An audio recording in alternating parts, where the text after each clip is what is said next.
Welcome to episode 291 of the official Gamestitch Podcast. I'm Ryan Walton, and as always, I'm joined by Dan Reamer. Just kidding. Dan's off this week. He let me know ahead of time, so called up Gerald. We tried to do this last week, but Dan showed up. Yeah. Then you had to call, send out the bat signal, and I had to come and save the day. Now, I said I gave you proper heads up because I didn't. No, it was okay. You had like a 6-hour notice. Yeah, about that. Yeah. You had a 6-hour notice that you were going to have a starring role this week, and you sprang to action. Mm-hmm. I mean, we had to get my agent involved. We had to negotiate really quick my fee and everything. And sure, I get it. The union, the agent, the manager. It's a complicated thing. Oh yeah. So glad to have you here, and we're going to try to follow the same format as we always do, only minus Dan. Yep. I'm going to try to do my best to fill Dan's shoes. I'm not sure because I think my feet are bigger than Dan's. You think Dan has small feet? Yeah, I think so. I think he's at 8.5, 9. I'm going to go with 9.5, and I don't honestly know. I'm going to go with 9. Dan's not a big guy. No. Dan's what I would call the correct size. Yep. So I'm going to guess that he's probably pretty in proportion. And I feel like a 9.5 suits his body. Yeah, so I think he's 8.5 maybe in certain like dress shoes and boots, but 9 in sneakers. 8.5 is pretty small. Yeah. We'll go Price is Right rules on this. So I'm going to go 9.5. You're going 9. Yep. Dan will have to tell us next week. Closest 2 without going over wins. What do we win? Nothing. That's how prizes work on this show. They don't exist. Yep. So it's been a week since we talked to you, but what are you out there playing? Let's see. Last time we didn't even get to talk about what I was playing, but lately I'm still playing Star Trek Online. I actually unlocked 2 trophies that took me almost 2.5 years to get. That's a lot of grinding. Goodness. I like a good grind, but not that long. Yeah. That 3 versus 3 basketball, I'm still playing. 3-on-3 freestyle. Yeah.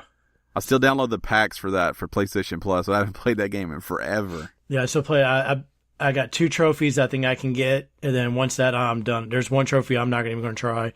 It's going to take me another like 3 years to even get that one. Interesting. So you're grinding out 2 trophies knowing that you're still not going to get the platinum. Well, that one doesn't have platinum. It just has 100%. Oh, screw that then. I'm out. Star Trek has the platinum. Star Trek has a platinum. They have a double platinum for that and then the expansion pack. Is it doable? Oh, yeah, this doable. It's basically all the ones I have now are just playing just through the regular story. The other ones are like a lot of grinding. You have to log in and sign in, and hopefully you get a data chip, and there's 28 data chips, but they have 1 through like 20 different parts to it, and you have to keep on going there and going there and going there. And so I just said, fuck, I saved up enough money to buy it, and it was like $12 million. So is there a way to buy the currency in that game? Yeah, you can buy the currency. Gotta love that. So for those that don't know, Gerald loves free-to-play games. Yes. Can't get enough of them. But he never spends any money. No. He just grinds out for 2.5 years. Yep. And versus then the other spending the probably $5 that it costs to just get it. Yeah, see, the other one was glitched out. It wouldn't let you get it. You had to go to one planet. You had to go over to a certain part and watch some Klingons start doing some dance. And they only did it at a certain time. So you would sit there for hours and hours and hours waiting. Well, online I found out they do it at 7:30 in the morning, Central Time. So you had to go to this planet at 7:30 in the morning or right before then and make sure you're there at 7:30 on the dot for them to show up. Well, they weren't doing it. So for months, and then finally enough people complained about it, and they patched it and fixed it because it would glitch out. It wouldn't show up. Games are crazy. Yeah.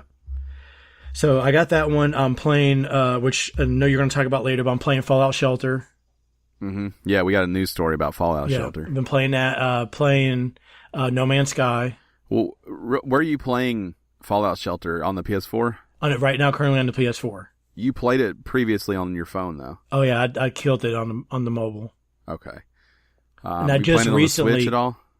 Not yet. I have it downloaded, but I'm gonna wait till I'm done with the PlayStation before I jump over to Switch. Gotcha.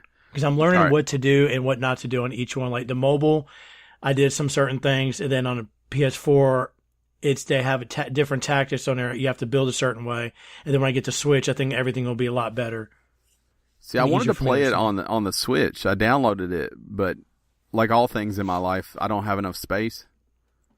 So whenever when I picked up Minecraft, I had to delete Fallout Shelter. Oh no, you didn't buy that? You don't have a memory card? No, I'm cheap. I'd rather. So every time I'm about to get a memory card, I'm like, I'll just get another game instead. It's not like I don't spend the money. It's like I don't spend it on that. Memory cards is a thing that I don't like to buy. Yeah, I get you. But I have to. I'm up against it. So I'm going to have to finally get one because this is ridiculous. Mm-hmm. I've only got like 8 games on there, and it's like I can't handle anymore. I see. I have one game, and then I have all like a shitload of demos. Yeah. So I played Minecraft on there. I liked it. Oh yeah, it's fun. We got to get together. I just did the Nintendo Smash Up area just to get used to playing again. Mm-hmm. I don't know if it's because it's a totally different version with different buttons, or if I've just been out of the game so long that I'm like a newborn in that game. Yeah, it's weird because you have everything compared to like what we played. We played on the PlayStation, and it didn't have everything that the computer version, PC version has, and this one has basically everything the PC version has. So you can build and craft everything. Right, everything caught up for the most part, except for the PS4. Yeah. So, are you playing it on the actual Switch itself, or are you hooking up to your TV and playing it that way? No, I'm handheld up in that thing. Yeah, me too. Have you done it on the TV yet? I've only played one thing on the TV the whole time I've had it.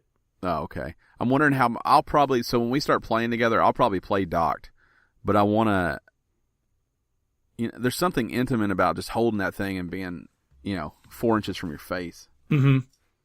Plus, if you have TV on or whatever, I don't know. The Switch is just so great in handheld mode. That's how I prefer my Switch.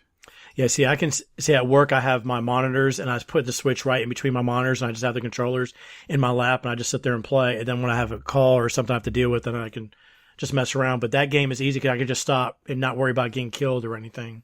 Now, you're playing with the Joy-Con in the grip, right? Yeah. Have you picked up a Pro controller yet? No. That makes life a little easier, but I don't like to go tabletop. I don't want the tiny screen set it down and have the controller. So I usually only use the Pro controller if I have it docked, and any other time I do handheld mode. Okay. So I was going to ask you in the story later with the Switch, there's something going on there. I'm going to ask you about that controller. Yeah, we'll talk about it. So you before I backed us up here, you said No Man's Sky. Yeah. Which I've got a couple things to add to that. So what's your experience been with No Man's Sky after this next update? I know we talked a little bit. Did we talk last week about it? No, we didn't talk about it at all. Okay. So, yeah, what's your experience been after this update? I enjoyed it. I got mad because I spent all this time on there building like certain tech, and the tech was old. So I had it, because I haven't played it in a while, I had to go back in there and basically delete all this stuff and got rid of, because it just said old tech, old, like it was old, not. I had the same problem. So I had to go back and delete all that stuff, and then how to remember how to build warp cores and how to remember that. So I went, and I was one of the ones, I saved my current file and went and started a new one just to remember how to play everything. And spent, I think, about 3.5, 4 hours, maybe 3, I think it was at 3.5 hours just learning how to do everything again. Then went back into my old save, and it was just fine. I'm in the 90-hour mark from before and now. And I'm just now, so I think I was like, I don't know, 76 hours, I think is how much I had on the original game. Mm-hmm. Now I'm at 90. So like 14 hours it took me to really get comfortable back in this world. Like, I feel pretty well now, like I know what I'm doing. Yeah. Like I know where things come from. I know how to craft the things. I've got a base built that's pretty gangster. I'm building all the different terminals. I just got the farmer last night. Ooh. So he's out there doing farmer things. I think the next one I get is the transportation guy that lets me get the exocraft. So the car type deal, or the hovercraft, or the big mining truck. So I'm excited about that. I'm working my way through those missions to unlock all that. I really like the base building more than I thought I would. I'm kind of into it. Yeah, I'm kind of into it. I'm kind of into upgrading the base. I like the idea that if I go start a new base, all those dudes move over. If I put a terminal up, they're just there. I don't have to go recruit more people. Right.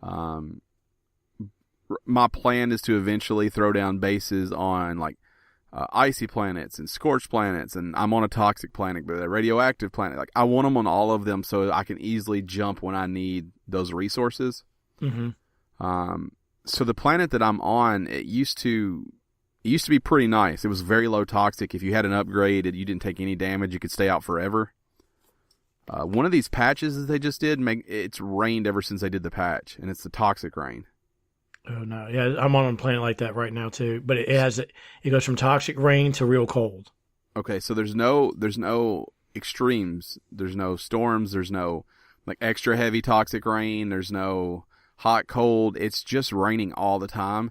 So I can stay out for like 6 minutes before I'm totally depleted. But when I set up camp there, I could stay out forever. Mm-hmm. So that's a little disappointing, but it's still a very resource heavy planet. There's the fungus stuff, the mold, whatever it's called. There's plenty of the pearls out there. There's the floating crystals everywhere. It's very resource heavy. There's everything there. Tons of copper, which has proven to be one of the most important elements in the game for me. Yeah. So I'm really back into that game in a way that I didn't know if I would be able to, because I missed what that game was in the past, but I'm accepting what it is now. Now, are you going to space, flying around? Or are you mainly just staying on the planet? I'm like a to B kind of guy. So I will leave and I'll go if have a mission. But I go take care of that mission and I come back home. Oh, okay. I treat it like work. I always want to be home at the end of the day. Are you learning the languages? So I already knew a shit ton of the Gek. I understand almost everything they tell me. But I am learning the others, but I don't proactively seek that out. Like, if I talk to somebody, instead of asking for directions or trying to get a gift, I'll ask for dialect help. Mm-hmm. But I don't go out of my way to hit the monoliths or any of that stuff. Yeah, see, that's what I was doing at first. I was doing that, but now the last 3 planets I've been on, there's barely any of the monoliths out there. Yeah, so I spend a bulk of my time, because if you look through your missions, you have like I have 2 pages of missions. Yeah. So I just pick one and I just take that line as far as it'll go until that line goes away, and then I just pick a different one. Or if I don't like the mission that's on that one, I'll just jump to a different one. There's no penalty for moving around and doing whichever one you want to. Mm-hmm. But right now my focus is on the stuff with the base building. Right now I'm trying to build a circuit board, and once I build the circuit board, I can get the terminal to sell stuff inside my compound. So I no longer have to fly to the space station or to a trade post or anything. I can just sell right from my base, and that to me changes the game a little bit. Grinding is way easier when I can just walk inside and sell everything and go right back out at it. Right, instead of flying around trying to find a space station that has a terminal you can sell. Yep. So I already have the teleporter, so I can jump around that way. Once I get this thing built, which I need cactus, like cactus meat or skin or whatever it calls it. Mm-hmm. I have no idea. I've never even seen that. Yeah, I haven't seen that either. So I have to build polyfiber. I need 1 polyfiber, and it takes this cactus stuff. And cactus flesh, actually, I think is what it's called. I've never seen a cactus. I've never received an item called that. I can't find anybody who's selling that. So my guess is it takes a certain type of planet, and I'm just not on that planet right now. And it's probably something that came in the next update, and I just haven't been to a planet where I've noticed it yet. Mm-hmm. Yeah, did you notice, like, I know with me, all the planets I named were renamed when I went back to them. Oh, no, I didn't notice that.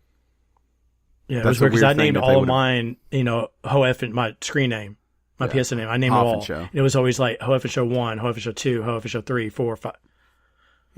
I wonder if they didn't just move you to a different point in the galaxy, because that's unacceptable if they renamed them. Mm-hmm. Did you upload them?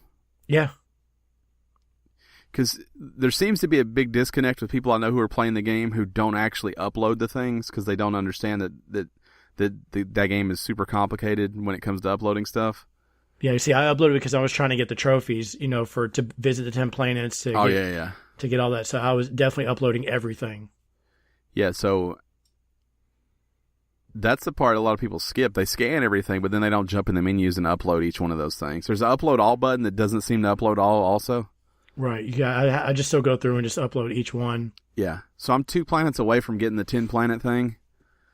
To scanning everything on 10 planets. I need that trophy. I'm 40 something on the space combats. I need 50. And then the only ones I need are the space traveler one, which I think it's based on warps. Okay. I haven't done that one either. I need 2 of those. So I'm 4 trophies away from the platinum in this game. I'm going to go ahead and get it. Yeah, I'm working on that one. I'm going to get it. I'm going to keep playing this game. I'm going to get back to Jurassic World and finish up that platinum. I've still been kicking around Rocket League. I will say that I didn't play as much Rocket League as normal this week. I've been getting on a little later, and man, stupid No Man's Sky. No Man's Sky it's like Minecraft for me in that I can't figure out how to play for less than 4 hours every time I touch it. Right.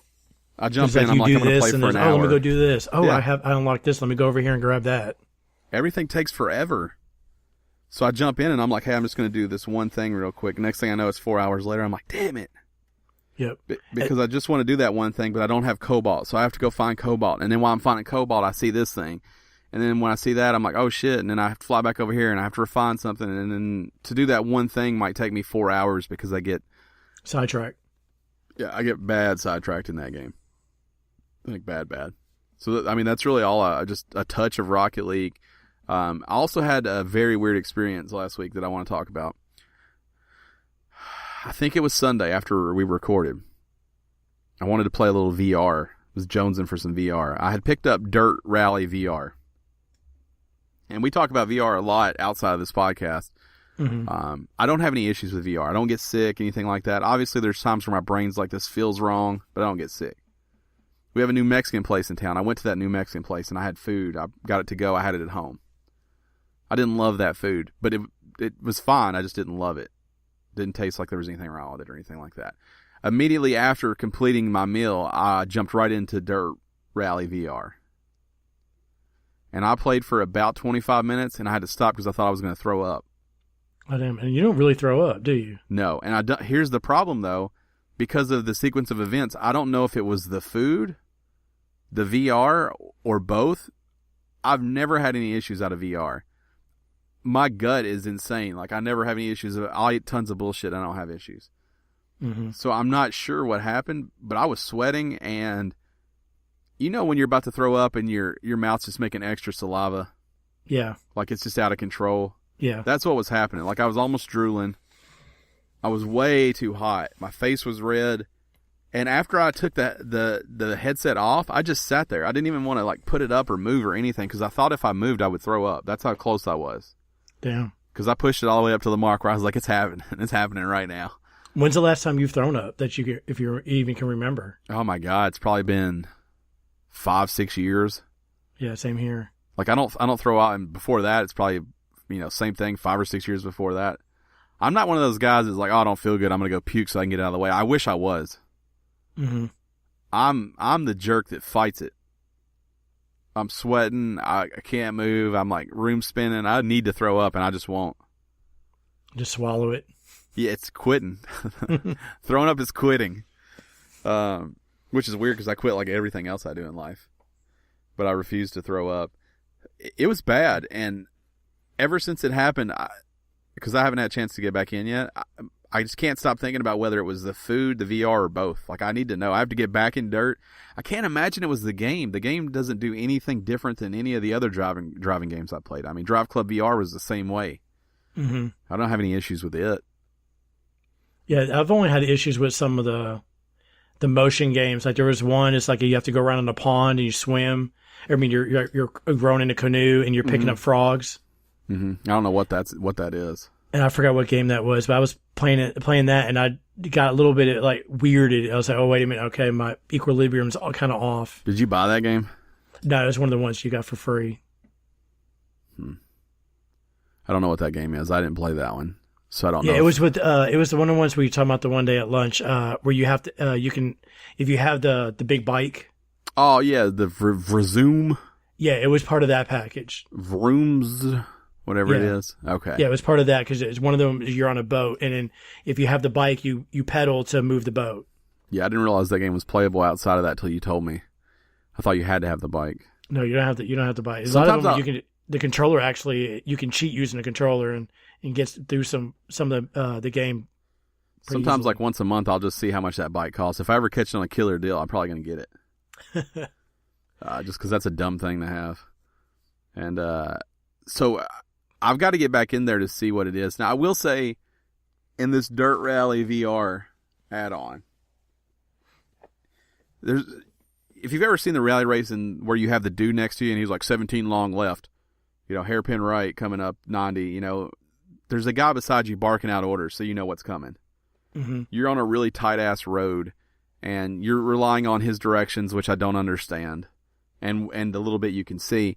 But because you're in such a small road, and in the first championship thing I did, I'm in a Mini Cooper, an old one, and it's so small. If I take a turn too close to the inside or too far to the outside, I wreck. And when you go too far to the inside, you roll the car. It'll hit the little hill and you just start flipping. And I think that's a little weird in VR. And then when you run off the side, obviously you roll down the hill. So I don't know if the spinning while I'm sitting still is doing something and me not realizing it. Mm-hmm. I don't feel weird when it's happening though, which is why I think maybe it's the food. Could be. Because I don't. So the stuff that has made me feel weird in VR, immediately I feel it. Like in rigs, when the elevator raises you up and you don't feel the elevator stop, that's a weird feeling. My body's like, nah, something's off. Yeah, you're just going to have to just jump in there and play it again and see. I know. I'm a little scared. Without eating. I'm a little scared. It's rare that I'm not eating also. But I'm a little scared. But yeah, I got to get back in that. And I'm going to tell you one other story real quick that has nothing to do with video games that is more strange than that. I was hungry, went to a hibachi Japanese steakhouse. You know how they seat you with other people there? Mm-hmm. Like to fill it up because they're going to give you this show. So they'll just put strangers at your table until it's full enough. Right. So there's this older guy. He's probably, I'm going to say in his 60s, late 60s, almost early 70s. I don't have conversation with this guy. But if you've ever been to hibachi, they give you like rice and noodles and then whatever meat you ordered, some veggies.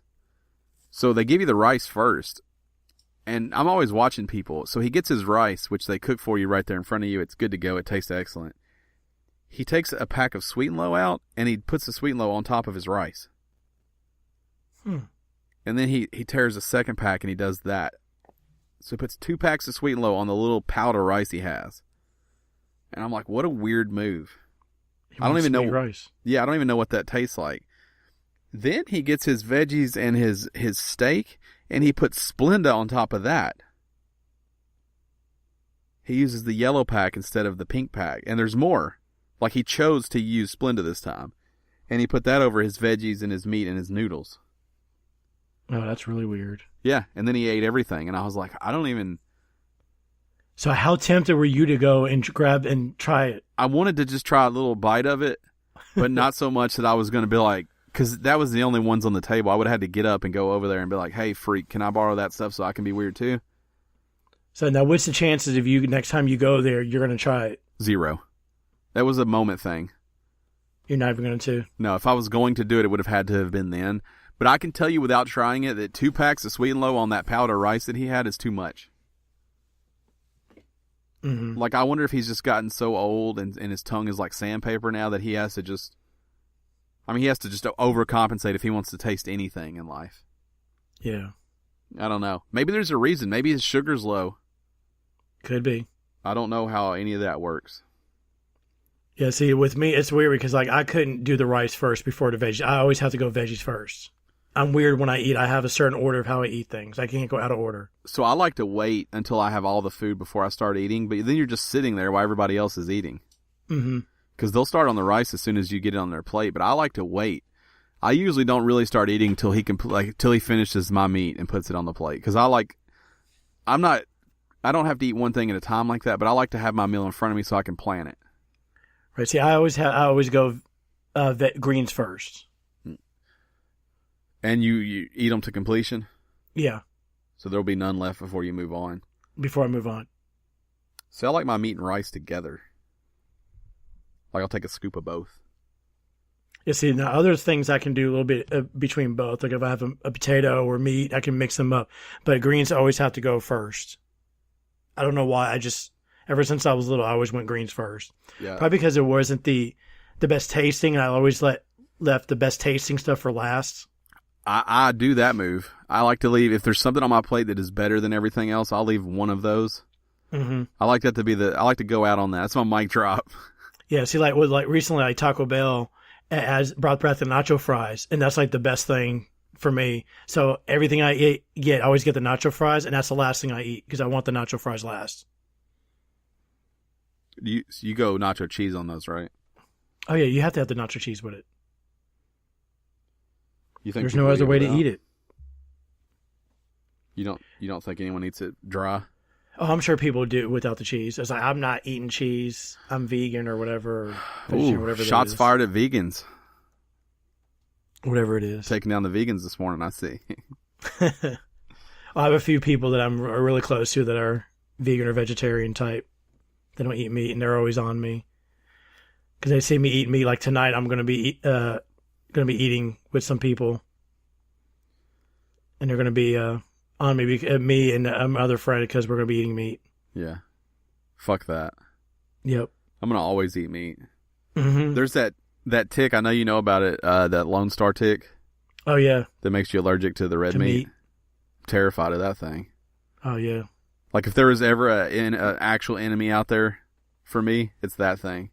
There's a thing that could take away something I love that much. I'm scared to death of it. Right. I heard someone say that they think that's a vegan plant. Like vegans made that tick and gave it the antibody. Lab created. Yeah, lab created so they can go around purposely biting people and get them to stop eating meat. That's a lab created vegan tick.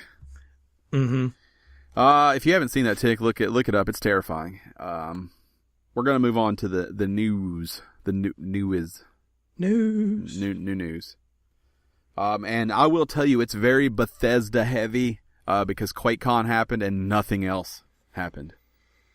I left out a lot of the bullshit, a lot of the PC stuff, because let's be honest, no one cares about it. Nope. But there's a lot of Bethesda on here. Some of them we'll talk more than others. But if you're wondering if I just decided to full fanboy out for Bethesda, that's not really what happened. But I just couldn't find any other news, and we both like Fallout, so it made sense. Yep. So the first story, and I got this titled wrong. So the first story is actually about these in-game card packs that you unlock in Fallout 76. So this is how your perks are going to work. They kind of outlined it in a video, or when Todd Howard was speaking, and you're going to buy these packs of cards in-game. When I first heard this, I'm like, oh my gosh, they're selling physical cards. But these perk cards, that's how you're going to build your character. So upon leveling up, you earn points to allocate to your special abilities, strength, endurance, intelligence, agility, luck. You can then use those perk cards that you've gathered to assign to one of those abilities. Each perk card has a cost to use. However, the number of points you've allocated to each special ability being the cap on how many you can use. So it's a little confusing, but basically you level up these ports and then you can use that many cards that match it. So Let's say you had 20 points in luck. You can play 20 cards worth of luck. So the perk card packs will be rewarded regularly at the beginning of your adventures in Fallout 76. They're given every 2 levels up to 10, and then from there, you get at every level after that. Now here's the cool part, which also confused me because people did the clickbaity headlines. The perks, they didn't specify whether you can buy them with game money or not, or without a game money or not, but they did say that some packs will actually include gum. But it's I think I've ever seen that. Yeah, it's in-game gum that you can eat to keep from starving. But all the headlines I saw were Fallout to offer card packs with gum, and I was like, these bastards. These bastards are selling cards that I'm going to have to go to Target and get because I like Fallout and because I'm a sucker for physical things. And then when I read the story a little closer, I was like, you bastards and your clickbaity titles. I wouldn't be surprised if they have a collector's edition version that maybe has a pack, like a collector's pack of the special, like one of each, and then has a pack of gum with it. Would you eat that gum? I'd be tempted to try it. Yeah. I have some old Mario cards from way back in the day that have the gum still in them. Yeah, I have some old baseball and basketball card packs that have gum in it. Would you eat that? No, because they're still in the pack. But if you opened it, would you have that gum 20 years later? I would smell it and see how it smelled. I would smell it. Safe. I mean, the nose is usually a good indication. I will say that it's a little misleading with some cheeses because they smell like dead bodies, but they taste good. Yeah. Now, the card pack thing is weird because I think like Madden and NBA Live and stuff like that, they have card packs in there to where you unlock card packs as you play. So I think this is where they're getting the idea from.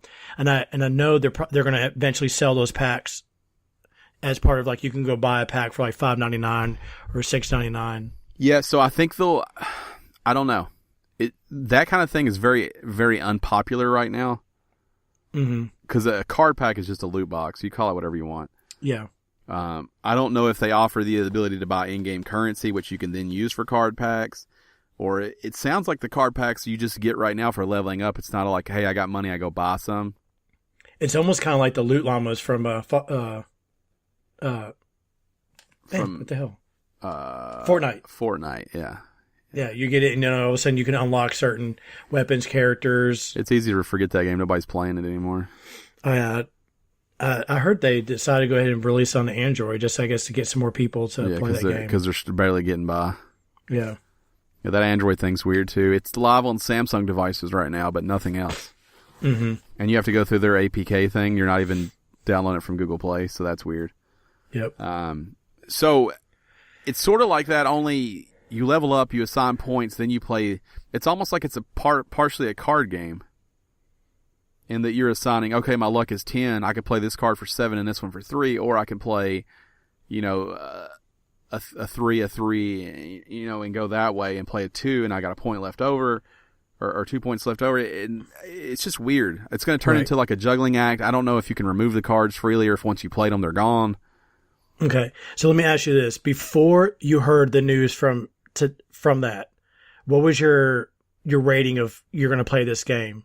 So this didn't influence at all. I'm going to play it. Okay, you're going to play it. So this didn't influence at all? No, but what this told me is that the game is going to be more complicated than I thought. So I was thinking a progression system similar to all the other Fallouts. The more you play, the more you level up. It would work that way. But then there's some strategy to how you level up based off how you play now.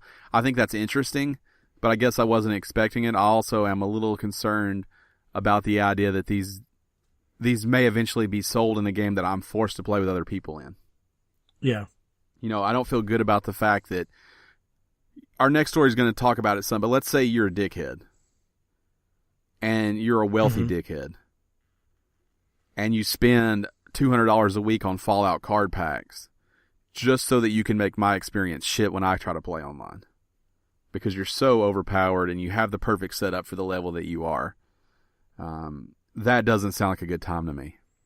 Nope. So I hope that they do only hand them out. And it is totally random about what you get. But I hope they do only hand those out at levels or special events or things like that. Yeah, because I've played those type of games where you can buy your level and then you try to go in there and go against somebody that's already leveled up so much because they're paying for stuff. It's not fair. It makes you not want to play the game no more. Right. I could see that. So the next story, we're going to roll right into it because they also addressed how they're going to deal with griefers. Or trolls, a.k.a. dickheads. I like this a lot. Yeah, me too. But it's also, so they're fighting fire with fire, which we all know is not a good idea, but it works. It's effective. But let's say Gerald comes at me. I'm not engaging him. I'm minding my own business. I'm out there planting flowers. He comes at me and he kills me. The game will then reward him in no way. He doesn't get anything that I had on me. He doesn't get any experience for killing me. He doesn't get anything at all. It then indicates him on the map to everyone else with a dickhead marker, which I think is a red star. So, they should put it as a dickhead. They should, yeah. So it'll be like, hey, here's a dickhead on the map. Why don't you guys all go kill him and we'll give you stuff for killing that person? So it incentivizes everyone to become a troll at that point. Yep. That's the part I don't know if I love. Right, but you have to engage the person from what it was saying. You have to engage them to make sure that they want to fight you. So if you're just standing around shooting and that person doesn't engage you, ignores you, you don't damage them as much, you don't hurt them as much, and you have to really do a whole bunch to them to kill them. Right. So if you do engage someone and they engage you back and you do the whole thing, so if you do the dance, the mating dance or whatever it is to say we're going to fight and you kill them, you do receive rewards. But if both parties, if it's not consensual, this is the system set up for it. Meaning if I don't want to fight, which I never want to, I don't have to. And I do like that a lot. So they're calling this the wanted murderer instead of the dickhead. That's what you become. So you get no caps, no experience, no nothing for killing the person. And then there's a bounty that's actually put on your head to incentivize everyone to go kill you. And it sounds like the longer you go and the more dickheady things you do, the higher that gets, which some people will see as a challenge. Yep. I want to see how high I can get my bounty for how long.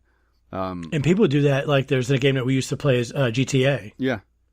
They would do that. People run around, just kill people and get a bounty on them. And they just like fighting off other people and seeing how many people they can kill. I do hope that at some point, so it does say that multiplayer doesn't unlock till level 5, but I do hope at some point, if somebody is doing this for so long, the game just kills them. Yeah. Like I would love to, the stranger that would just show up in Fallout. Yep. Like the trench coat dude. I just hope at some point, if you've griefed like 3 people in a row and nobody's killed you, that person just show up, put one between your eyes and call it. You should lose all your shit too. To really make sure that you're not being a dickhead. Mm-hmm. Because I've said it before, but somebody not playing this game correctly can ruin it really quick for me.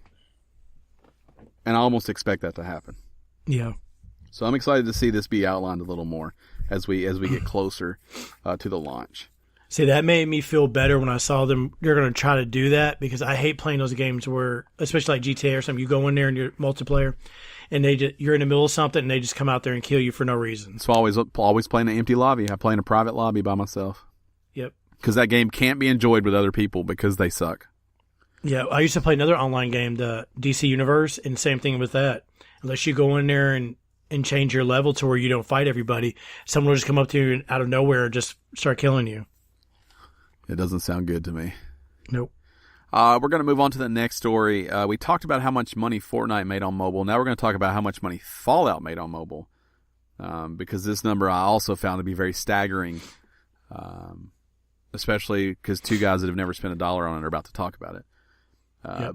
Fortnite. No, not Fortnite. Fuck Fortnite. Fallout Shelter. Mobile game, which is now everywhere. It used to be mobile. It's on PS4, Switch, and Xbox One now. Has earned $93 million from microtransactions, exclusively through lunchbox sales. Yep. Correct? That's the only thing you can buy, right?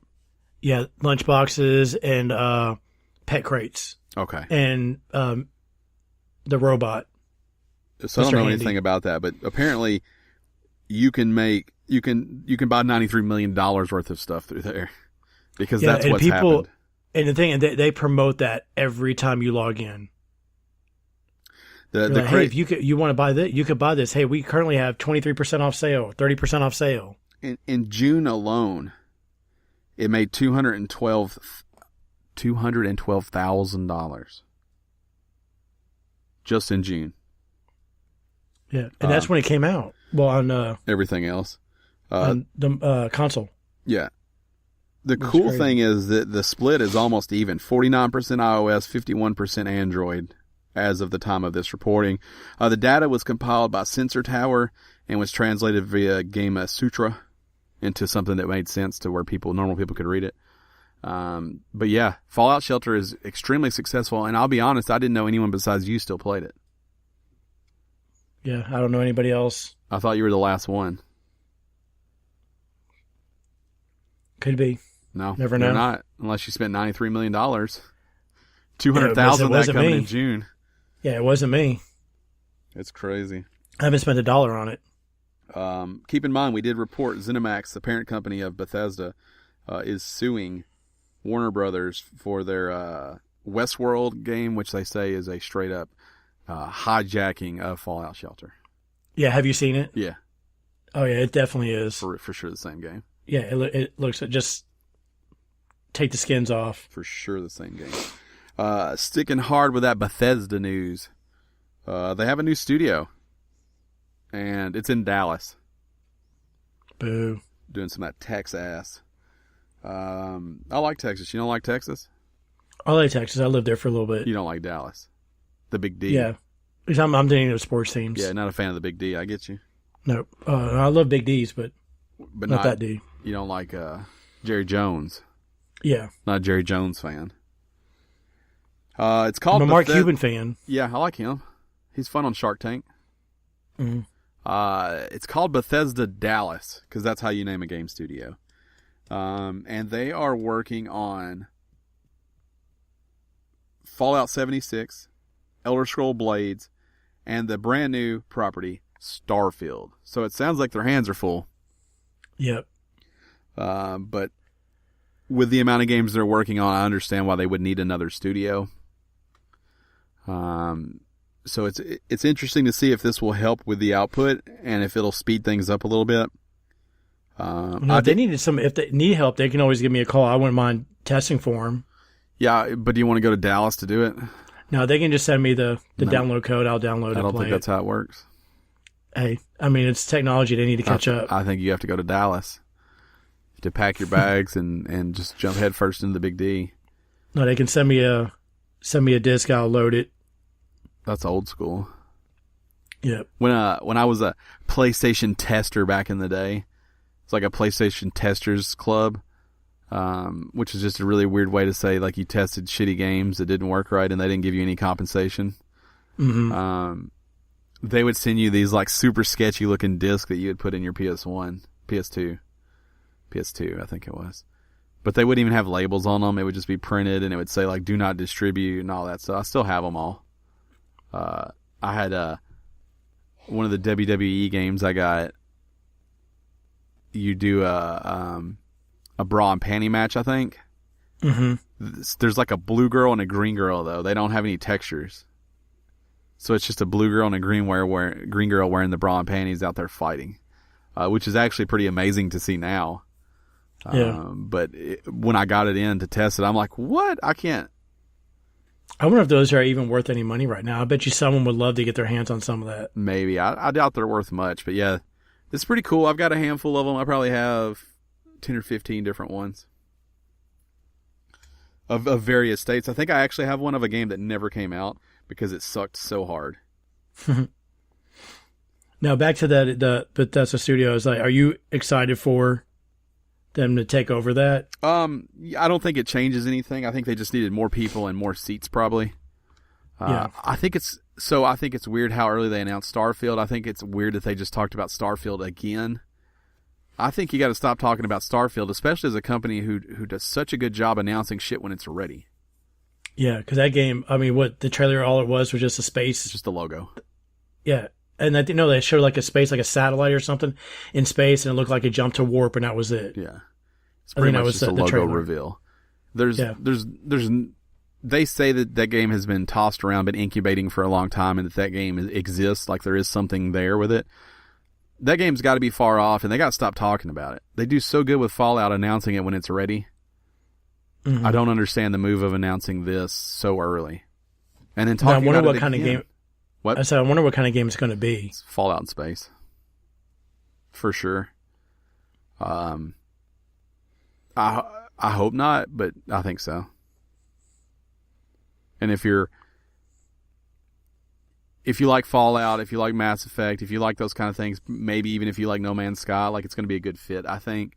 But I think it'll allow them to do some different things, not being bound to, a planet. Now, before we go to the next one, would you play a Battle Royale Fallout game? No, sounds terrible to me because the combat sucks in Fallout. Yeah. 100 people all using VATS, kill me now. And the reason... everyone's doing this vault, the Battle Royale thing. Yeah. So the thing about VATS, you hear a lot of people talk about how creative it was and how it changed the industry. It existed because the combat was so bad. Mm-hmm. Like, VATS to me is something that existed out of necessity, because if you ever just play it without VATS, that game's not great. But now in Fallout 4, you don't really need it. They fixed a lot of stuff. I honestly barely use it in Fallout 4. I still used it a lot. No, I really didn't use it that much. I used my companion to kill most of my people. You think that combat's good enough that 100 people could all jump on the planet and fight each other? I think that the improvements they could have probably... I don't think so. I don't have as much faith as you do. And they'll have to open up Bethesda Austin to work on just their fucking gunplay. I mean, come on. We play PUBG on mobile, and we see how some of that horrible that is. That game's good. I'm sure Fallout can definitely That game's good. That. That game's fine. PUBG on mobile's fine. Oh, yeah. We have fun with that. Doom Eternal has been confirmed for the Switch, which is kind of neat. We obviously knew Doom Eternal was coming. We just didn't know it was coming to the Switch. It's good for them. It is good for them. Not entirely unexpected, but Bethesda had the development studio Panic Button bring Wolfenstein 2 and the new Colossus to Switch, and it unsurprisingly they seem to be working on Doom Eternal. Panic Button has almost made their way in Switch ports. They're very good at it. They're the ones who did Rocket League also. If I'm not mistaken, they might have worked on Skyrim for the Switch too. So it seems like they're at a very quick pace becoming your go-to put this on Switch also team. They do a good job. It's good for them. Yeah. Are you going to play the Doom? No. Are you going to try it on the Switch? Negative. If I was going to play it, I would play it on a PS4. I will say I didn't pull this story, but Doom is coming to Game Pass. If for some reason the world was ending and I jumped into that and tried it and liked it, I guess I could see myself playing it. But if I played through Doom on the Xbox One, I would pick up Doom Eternal for the Xbox One. Yeah. I don't see a world where I'm like, because I don't love Doom and I also don't like first-person shooters, so I don't see a day where I'm so bored that that's where I go to. Mm-hmm. But if it was to happen, the Switch would be the last location I would like to play that. Yeah, you definitely don't like first-person shooters. I sure don't. So you didn't even check out Call of Duty's beta this last 2 weeks? No, didn't care at all. I saw that. I was like, cool, I'm out. What did you think of it? Yeah, my brother gave me a download code and I got to play it. Did you like it? It's the same as all the others. Feels like I was hoping they had the Battle Royale mode in there. Yeah, that's going to be a separate beta, apparently. Yeah, I just wanted to see how that was and play, but it's just like all the others. Nothing really special. So from one confirmation of a Switch game coming out to one of a Switch game being canceled, Ubisoft Steep, their snowboarding, skiing, action, cold weather game has been canceled for the Switch. Which sucks, because that actually looked pretty neat. It does suck, but I will say that I don't know anyone who's played Steep that thought it was good. So I thought it was a little strange that they were bringing it to Switch anyways, because it's not been received very well. See, that's a game I thought maybe that the Labo could do something with, like they can come up with something to use for that. Yeah, so their explanation is we're going to focus on the Steep that exists versus working on the Steep for Switch, which is a nice way to say, like, there's no money in this for us. Right. So we're going to bleed the people who are left dry instead. We're going to sell new snowboards for 99 cents or new mountains for $4 instead. So they didn't say the last part, but I assume that's the plan. So would you, if it did come out, would you have entertained it? No. Mm-mm. I mean, either. I want to play Steep really bad, but I want to play Steep for like $5. It would not have been $5 on the Switch. I also can't. Here's my struggle with. There has to be a perk to playing on Switch. If I'm going to play a game like Steep, I'll just play it on a console, a proper one. No offense. Mm-hmm. If I'm going to play Switch, I want it to be something I want to play in the chair. Like I played through Yoku's Island Express. It's now on the PS4. I can't imagine playing that game sitting down, stuck to it, because it was so great to play on the Switch. Right. Minecraft for Switch, great game, great idea. I can play it while TV's on. I can jump in, jump out. I can walk around. I can play it while I'm taking a shit.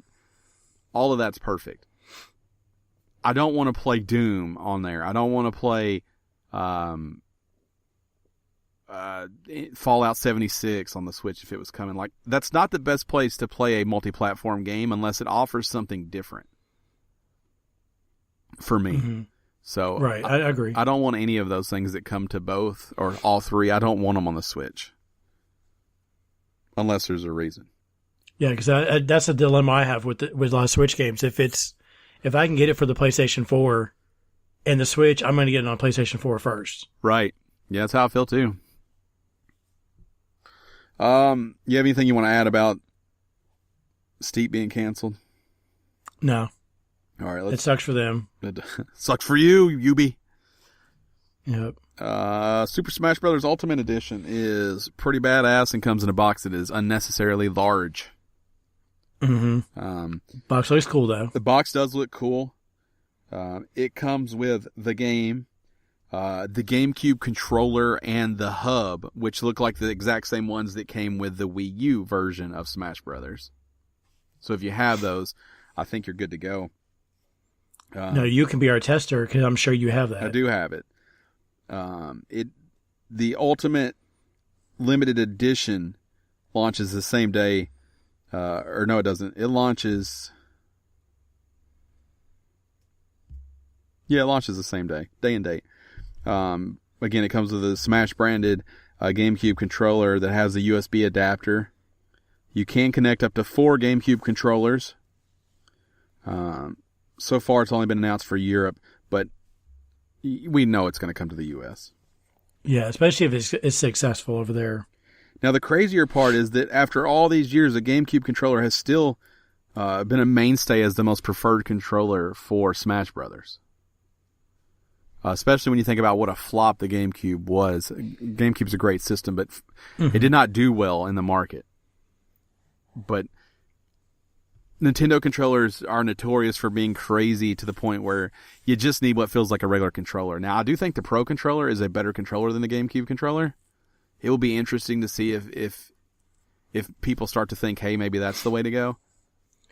Now, are you tempted to try to hook it up and see if you could play the other games using the GameCube controller now? Nah, I don't care about that. Some games will tell you that they support it. They did on the Wii U.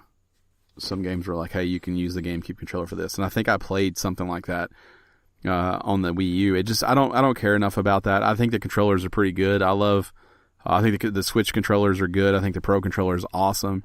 I thought the gamepad wasn't, it felt junky, but I thought it worked well. Mm-hmm. Now, some people are probably going to go to try the GameCube thing because it's cheaper than buying a Pro controller. Oh yeah, and it's like I said, it's the preferred method still. So maybe. Yeah, I think what's it on there? It says $30 for the Pro controller. I mean, for the GameCube controller, and then the adapter was $19.99. Mm-hmm.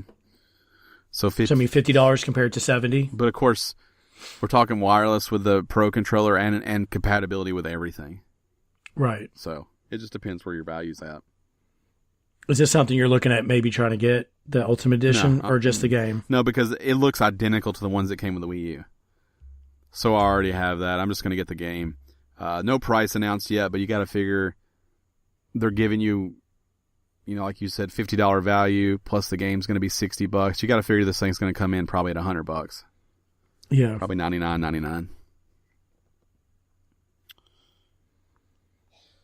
Looks like there's some downloadable characters you're going to get. They announced new characters for. They announced King K. Rool and Simon and Richter Belmont, as well as a Dark Samus. I think some of those Simon and Richter will where they call them the Echo Fighters, and I think the same thing for Dark Samus is the Echo Fighter. King K. Rool, I think, might be his own playable. It will also feature a Monster Hunter boss, a stage that transforms mid-match, and a soundtrack with over 800 songs, which is crazy. Yeah, how long is it going to take you to listen to 800 songs? Never, because I'm not going to play that long. I do the same thing in every Smash Brothers. I get it. I'm like, oh yeah, I like this, and I play some, and I don't have anybody to play with it, and I quit playing. Now I know I've listened to every episode, but you guys don't really talk about soundtracks. Are you into soundtracks for games? I don't care about them at all. Yeah, I don't. Do you know Dan? Yeah, he probably does more than me. I don't like music. Mm-hmm. I don't dislike music. I'm never like, ooh, you know what I'd like right now? Some music. Right. In the car, I either listen to podcast or sports talk radio. And at home, I pretty much exclusively listen to podcasts. I like to hear people talk. I also feel like I learn things from hearing people talk or get entertained. So I have just pretty much switched over to that as my preferred choice of entertainment. I listen to very little music. I'm very behind the times. The song comes on, I'm like, what is this? And everybody's like, it's all over the radio. I'm like, I don't know. Yeah, I'm just saying, wait, they named some artist. I'm like, who is that? I've never heard of the guy or the girl. Sounds made up, right? Yeah. It's like, oh, have you heard this song? Everyone's doing some dance challenge. Like, what is this song? Who sings it? I don't know who that is. What's a dance challenge, right? Yeah. Yeah. That's how I am, too. I'm like, but let me tell you about this really interesting podcast. And they're like, what's a podcast? I'm like, well, fuck you. Yep. I don't want to have Same this thing. whole conversation with you, so I'll just say never mind. Mm-hmm. So, I think you have a story for us now. Yeah, the Switch, the Nintendo Switch has announced they're doing their online the second half of September. So they've narrowed it down, but they've not narrowed it down. Yeah, it said between the 17th and the 30th, and they have the monthly tiers. You can get 1 month for $3.99, 3 months for $7.99, or the whole year for $19.99. The whole year clearly the way to go here. Oh yeah, definitely. Are you concerned that this close they still can't give you an exact date? Yeah, I almost feel like they're going to push it back to October, then to November. Are you not ready, Nintendo, or do you have to do a fucking direct for this? Does it have to be a Switch Online direct because you have to do directs for everything instead of just giving me the info? I'm almost thinking it's something to do with security wise. Like they're really want to make sure they don't get hacked. Yeah, they're terrified of it. They're always terrified of it, more so than what seems like any other company. Yeah, because Sony's always getting attacked and their servers are going down. Microsoft's servers go down sometimes. So I think Nintendo's wants to make sure they don't have nothing on theirs at all. Yeah, Microsoft is obviously the most prepared, and they do the best job fighting it off. Sony does get screwed up all the time. And the Switch, there's already... if you buy a launch Switch and don't update it, there's already just major breaks in that. Right. The 3DS has been unlocked for a long time now. So Nintendo's not great at it, but they are the most paranoid about it. So it could be the case, but this close, it's August. Just tell me when I got to pay my $20. Mm-hmm. No, I don't want to pre-order something for 6 months waiting for it to come out. I don't want to pre-order a service anyways. Right. So. Hey, but them places need to make money somehow. No, I get it. Everybody's broke. You got anything else to say about that? No. You're going to get it, right? I just thought it was interesting because we both have a Switch. You want to play online, though. You're going to have to buy it. Yeah, which is weird because that's how we're going to play Minecraft. All right, so you got to give them the $20. Yeah. It's the weird thing is, you don't think about it with Xbox and with PS4, but, and it's so cheap on Nintendo, it's not a big deal, I guess. But I'm kind of like, how many games do I play online? I mean, we've had Minecraft for a while now. I've not played with you yet. I don't prefer that version of Rocket League. I played Splatoon with Thomas a handful of times. I mean, I don't really play online, but I'll have to have this. Yeah. And then they're telling us what you're able to use it for. I'm hoping that you get more games. Yeah, they're gonna they reward you for having a subscription. Yeah, they're gonna give you those old school games with leaderboards, which I think is fun. Yeah, but I don't know. We'll see. I'll definitely get it, and I'll be able to report back pretty early on because I know that I'll be a day one adopter when it actually has a date. Yeah, me too. But yeah, it's interesting to see where that goes. I'll tell you, since we talked about it, I can't stop thinking about that new Labo kit though. Oh yeah, the Labo vehicles. I'm ready. I'm still debating whether I want to get one and try. Shut up and take my money, Nintendo. I still don't want the giant robot. I think that's too expensive. I watched the trailer again though last week, and I'm like, yeah, I like that vehicles pack. That's fun. Yeah, I need to send you a video. I saw there's a big guy that put the backpack on and literally broke it. Yeah, I would be upset. He slipped and fell on his back and broke it. I would be upset. Yeah. I'd be so upset. Next story, Resident Evil 2 Remake is getting a badass collector's edition over in Japan. Yes. It is the typewriter from the game, but it is a Bluetooth keyboard. It looks beautiful. It looks so beautiful. Here's the downside to it, though. It is $675 for this thing. It's compatible with PC, Mac, or tablet. And the $675 does not come with the game. Right. It's $750 if you'd like to get a copy of the game with your typewriter. So it's what, a $75 game? Yeah. If you're super crazy, if money is not an issue, you can get the $900 copy, which includes the typewriter keyboard, 4 ribbons, and the boxed collector's edition of the game. Collector's edition comes with a poster, art book, soundtrack, Leon Kennedy figure, a collector's box, and a code for additional DLC. If you just wanted that alone, it would be a more reasonable $225. The editions are all for PS4 as of right now. Yeah, see, I think I'm going to have to stop supporting Fallout Shelter and buy this. Right, you're going to have to scale back the $93 million you spent on that. Right. And just buy typewriters, yeah. It's cool as hell. I saw it and I thought, you know what, I'll pay $150 for that. Then when I saw it for that much, I was like, nope. You're like, yeah, I'll get that. Hell no. Yeah, not for that. Yeah, it's cool looking. I looked at the picture and I was like, this is cool. And then I read the story and I was like, this is fucked. Especially because the store I frequent sells Bluetooth keyboards for $5. Yeah. All the time. They don't look cool. They don't look like typewriters. But they're $5. I wonder now if, since they released that, if someone is going to go out there and make a typewriter-looking keyboard, and then all of a sudden you walk in Best Buy or somewhere and you see it. Probably. It always happens. You can't make anything without somebody jacking it. So probably. Yeah, but I wouldn't want that one. I would want this one. Yeah, you want the real thing. The ribbons are cool too. Like, if I'm going to do it, I'm going to spend the $1,000 and get the Mac Daddy. But it's so expensive. That can't come out over here for that price. No. Nobody would pay it. I mean, some people will pay it. Not enough to make it, I don't think. Yeah, some celebrities who game will definitely buy it. The next story and the most important on this entire list. Sony has shown off a new badass limited edition PS4 Pro 2TB translucent blue system, and I need it more than I need most things in life. Yes, I like this one. I thought the other blue one was good until I saw this. So the other blue one was cool looking. It was just a PS4, and I loved it a lot. I love the Spider-Man Pro a lot. Spider-Man looks good. But this is elegant and fun, and it's everything that I love about. It's limited. They're only making 50,000, which is a lot, but they're only making 50,000 of them. It's a 2TB, which I like. It has the full range of accessories with it. So it has the translucent controllers. You can buy them separately. It has the headset. It just looks good as shit. It looks so good. I think I might have to get that. It is the 500 million limited edition. That's what they're calling it because as a whole, Sony has now sold 500 million units, spread across all of its various offerings. But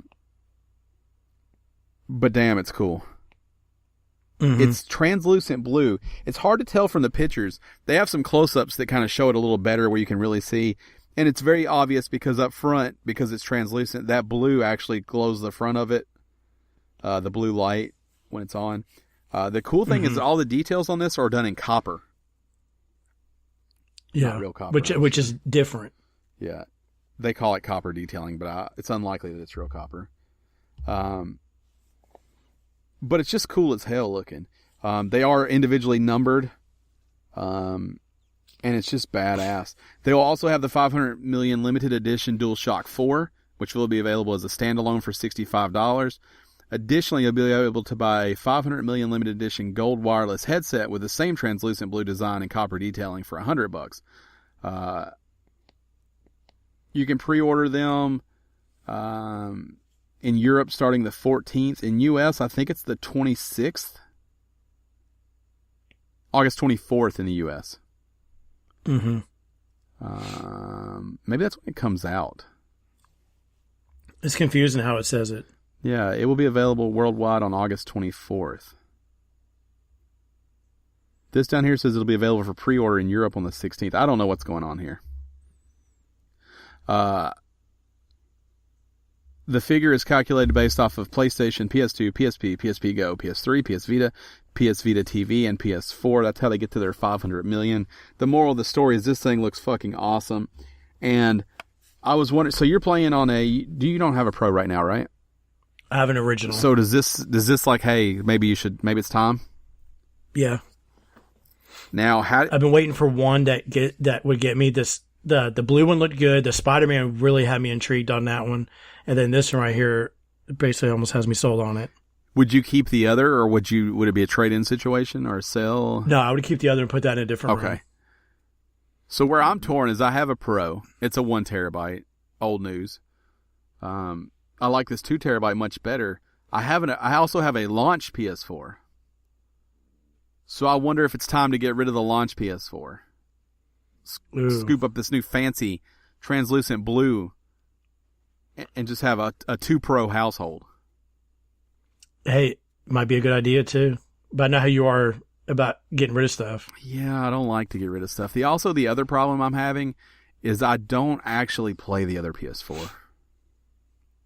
Like, it hasn't been on in months. The original? Yes. I only play in one room. So it would definitely be a purchase that's not necessary. But I'm like, hey, if I could get, GameStop's always doing the, $200 trade in for a system store credit. If I trade it, get $200 and I scoop this one up, it's what, $500? Yeah, $500. I'm only paying $300 for it, which is a total waste of $300 for one I don't play. But damn, it looks cool. Yeah. I'm a sucker for anything that's numbered that everyone can have too. Yeah, then you might run into that thing to where all of a sudden this comes out, then they bring out another version of some other one that you like even better. Oh yeah, it could happen. But the only one I've regretted not being able to get, which I tried to get, was the anniversary one. Like, it bothers me not having that one. This feels like the same kind of idea in that it's a commemorative type deal. Mm-hmm. I really want this one. So who knows what'll happen. This one reminds me of that collector's one that's online. It's like gold. It's black with that same kind of copper. Oh, I know what you're talking about. I've seen that. It's supposed to be like the world's most expensive PS4. Yeah, I've seen that. This one's. This is what that reminds me of when I saw it. This one looks fancy. Like, if you're like, hey, I'm a fancy gamer, you would have this. Is what it looks like. I'll tell you what would have also been acceptable is if they just made it that midnight blue color and it not been translucent and still kept those copper. I think that would look good too, but I do like the translucent. My only fear is it'll show dust really bad on the inside. Ooh. And that won't be cool looking. So, are you sold on getting it, or you're not sure? I'm really torn. I want it. I hope it's really complicated to get. I hope they're not available everywhere, because I'll fuck around and buy one if they are. So that does it for the news. That's all the news we have. Again, the only real takeaways are you should buy that PS4, and that if you want a really expensive Bluetooth keyboard, Resident Evil's got you covered. Hey, if any of you guys want to help us out, get any of that stuff, let us know. Yeah, if someone just got $500 burning a hole in their pocket, shoot me a DM. Slide up in the DMs at @game_stitch, at Podcast Ryan, at Shirtless Dan, at Hoffen Show. Ho effing show. Hoffen Show.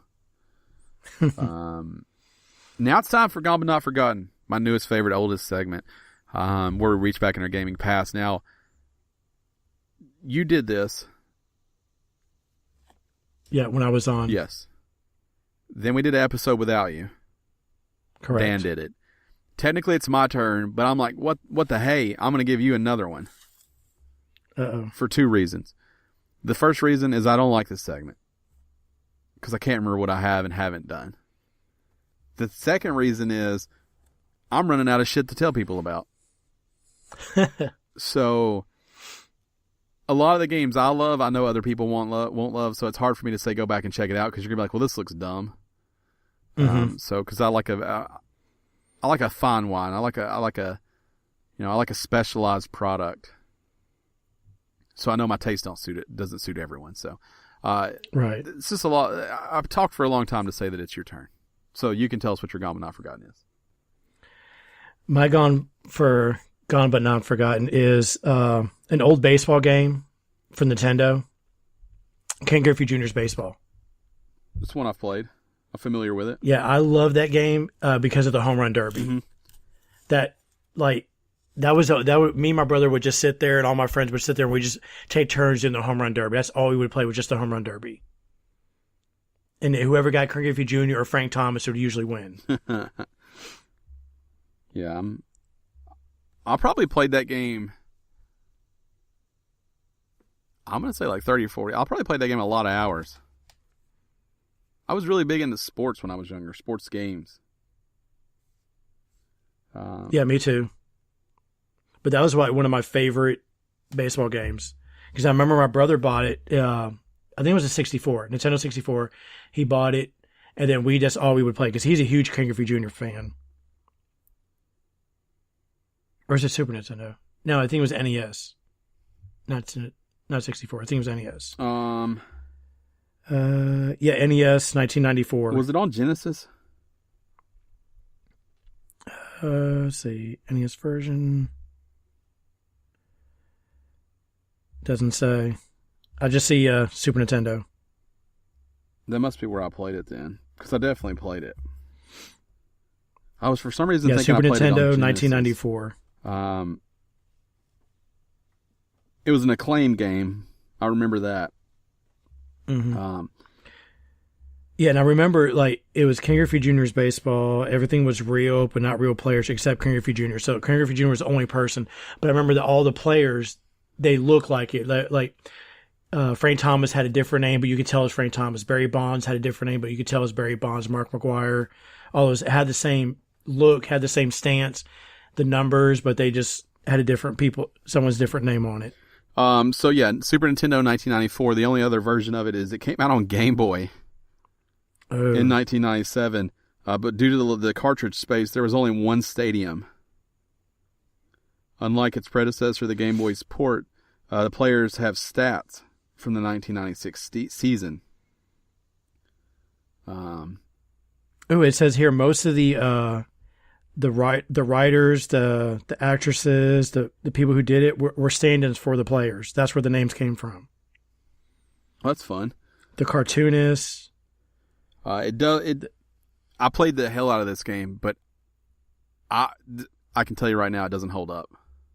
Oh no, not compared to what they have now. Not compared to the show, which is a great baseball. But I know, game. I just remember how much fun I had that game when we had that with that game when we were younger. Yeah. That's a fun one. I played it a lot also. That's this week's... But that's my Gone But Not Forgotten. That's this week's Gone But Not Forgotten. Remember, if you have one for us, hit us up using the hashtag GBNF on Twitter @game_stitch, and we'll shout you out on the show if you've got a Gone But Not Forgotten for us, all the way up until we destroy this segment before we take it out behind the barn and put it down. You have anything you want to say? No, that's it. That's it. Let's roll into shout-outs then. We had a shout-out for Thomas. Now, do you have a shout-out for Thomas? No, I didn't know how I want to do with Thomas. I haven't really talked to Thomas in a while. We usually play GTA. Mm-hmm. He's been telling me we want to get back into GTA on that. So my shout-out to Thomas is, dude, if you want to play GTA, hit me up. Let me know. So remember, if you want a shout-out, head over to patreon.com/GameStitch. Anything at the $10 tier will get you a shout-out. You get a shout-out no matter what. Now, what Gerald's done this week is hijack the shout-out. Yeah. Make it his own and then turn around and shout it out to the person who actually gets the shout-out. Yeah, because I'm a guest, so I make the rules. There's a little inception happening here, but it's fine. Thomas's shout-out is from Gerald that we need to play GTA to Thomas. Mm-hmm. So he's channeled you and then shouted out himself. Now, Thomas does have a Twitch. He does have a Twitch, Credian601, and I try to jump into his streams, and I'll say he's got a fancy-ass setup over there. Yeah, he does. Way fancier than anything we've ever done. And he's offered to help us out so that we can maybe make streams that don't look so shitty. So that's exciting, and hopefully we can do some stuff with him in the future, because I'm going to tell you, he's got it figured out over there. Mm-hmm. He's got a nice out. He looks legit professional. Yeah, I was watching him play Stardew Valley. Stardew Valley. He had a couple people on there playing with him, too. Yeah. I watched him play that multiplayer, too, and Stardew's awesome. That's one I got to get back to, also. Yeah, so it's Credian, Creedian 601. Yep. He's that everywhere, also, so give him a follow and a like and a shout and a tug and a poke wherever he's at. Mm-hmm. We love you, Credian. We do. We do love you. As always, we love the Wades. They're listening right now. We love them. Beautiful family, beautiful people. Yes, beautiful. Garrett's been on PS4 a lot lately. We also need to play something. That's it for shout-outs. Remember, patreon.com/GameStitch. Follow us on the social medias. Again, I am at Podcast Ryan. Gerald is at Hoffman Show, no matter what he tells you. Dan is at Shirtless Dan. Everybody we're all at Game_Stitch. Our YouTube is youtube.com/GameStitch. We still have to do a stream for August, so there'll definitely be something going up soon. For some reason we jump on Twitch. It's twitch.tv/GameStitch. If you follow us, hit the notifications thing. You'll know every time we go live, no matter where we go live at. Also, check out that Twitter, because we try to let you know about 30 seconds before we start. Because that's the kind of heads up we give people. No surprises. Thanks for being here, Gerald. Oh, no, thank you for having me. Thanks for being a part of my day, of the listeners' day, and of the internet's day. Oh, no problem. Just drive over. It was an easy drive. Just a small drive down to GameStitch HQ. Yep. Down to the basement. Yeah, in the heart of in the beautiful heart of Tennessee. I couldn't get too specific because I don't need anybody showing up. We got work to do here at the HQ.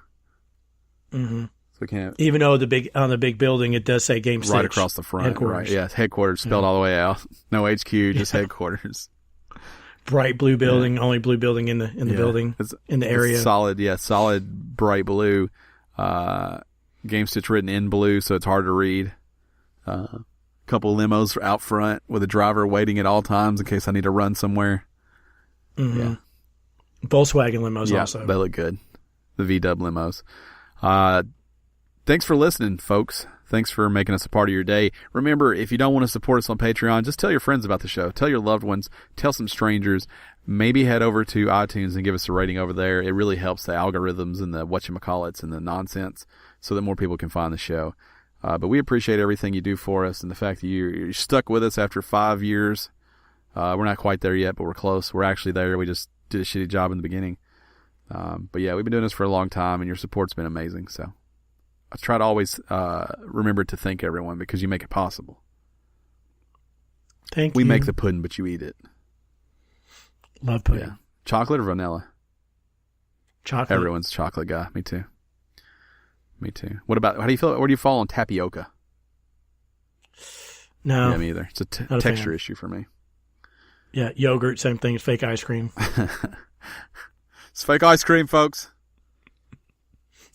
Gelato, fake ice cream. Yeah. Gelato, I get behind a gelato. I like a yogurt. I don't feel like yogurt is fake ice cream. I'll tell you the problem I have with yogurt sometimes, very close to sour cream, texture-wise. Yeah. You don't want to make that mistake, though. You don't want a spoonful of sour cream right in the mouth. No. So, this has been episode 291. Thanks for joining us. We'll be back same time, same place next week. Good night. Good night.